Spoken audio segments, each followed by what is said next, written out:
አሁን ያለሁት 64 ሜትር ከፍታ ወይም 21ኛ ፎቅ ላይ ነው። ይህ ከጀርባዬ የምትመለከቱት መስቀል በርዝመት 11 ሜትር በክብደት 52 ኩንታል ይመዝናል። ጫማቸው ብቻ 320 ኩንታል ሲሚንቶ የበሉ 8 ምሰሶች ያሉት በ92 ኮለኖች የተዋቀረ ነገር ግን በቤተ መቅደስ ውስጥ አንድም ኮለንና ምሰሶ የማይታይበት በአንድ ጊዜ 7000 ምዕመናንን ዋጥ የት ነው ያለነው? ለአዲስ አበባ ብዙም የማይርቀው በተአምር የተሰራው ቤተ መቅደስ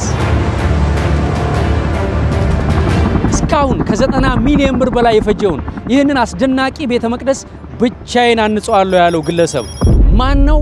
እንደዛ ያለው ስለምንድን ነው? ይህንን አስደናቂ ተአምር አብራችሁኝ ታያላችሁ።